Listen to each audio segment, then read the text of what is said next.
The little girl in the back seat. I'm not psychic, never have been, never had a psychic experience of any kind. And as I've grown older, I've become a bit more skeptical of UFOs and Bigfoot, the Loch Ness Monster, ghosts, psychic phenomena, and other such otherworldly or supernatural claims. Not that I don't still find them fascinating, but one would think after all this time, someone, somewhere, would have produced some real evidence of their existence. Maybe someday someone will. But I don't think I'll hold my breath. A few years ago, several students at the university where I teach asked if it would be possible to conduct a summer workshop on ESP and other related phenomena. I agreed, somewhat intrigued myself. We had an interesting time studying the various claims and counterclaims within the field. On the first day of class, as I always do, I had the students introduce themselves and tell why they had enrolled in the class. With only one exception, all the enrollees were either full-time undergraduates or part-time graduate students who had chosen to take the class for elective credit, simply because it sounded interesting. One young man, however, in his mid-30s, I would have guessed, told us he was not a student, but a long-distance truck driver, and was taking the class for personal reasons. He seemed disinclined to talk further, so I didn't ask him to elaborate. He was personable, got along well with the other students, and participated well in the various activities and experiments, so I thought little about it until the workshop was in its final days. He approached me one evening after class. "I guess you've kind of wondered what I was doing taking this class, not being a student and all," he said. "Well, you seem to have a very real interest in the subject," I responded.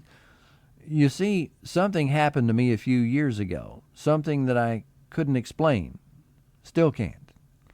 And he recounted to me the following story.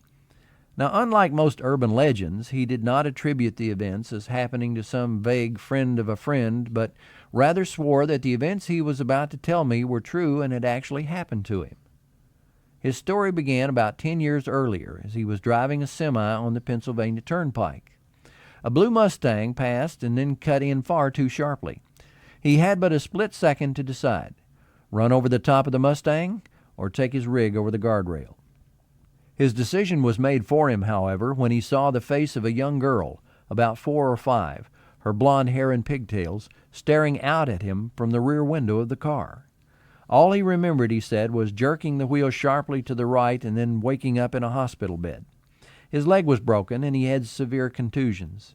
As soon as he was allowed to have visitors, an attractive young woman came to see him. She introduced herself as the driver of the Mustang.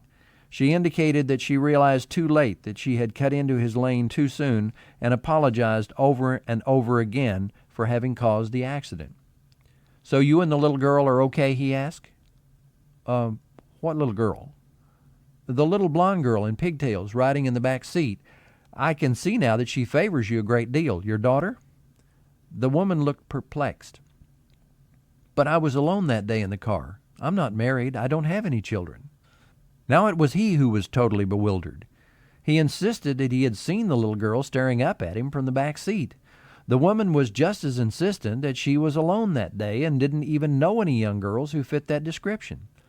She indicated gently that, well, he was still heavily sedated and perhaps the medicine was affecting his memory.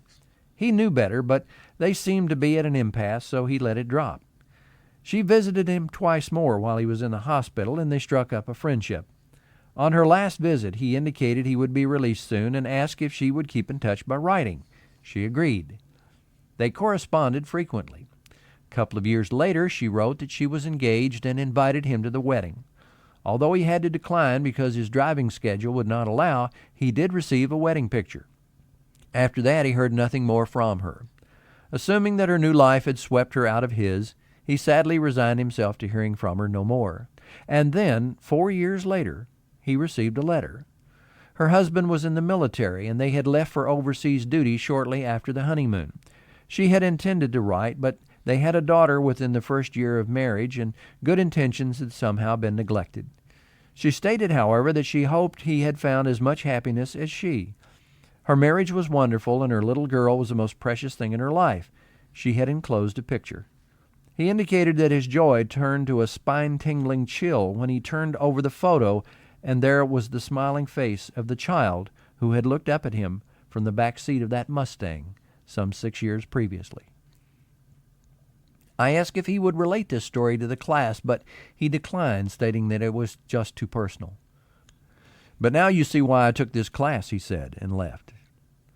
On the last day of class, I always ask my students to keep in touch, and many do, yet I never heard from the truck driver again.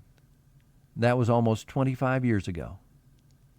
This story, I know, has all the earmarks of an urban legend, yet I have been unable to find its counterpart in collections of such stories. Regardless, I think you'll agree, it's a good story.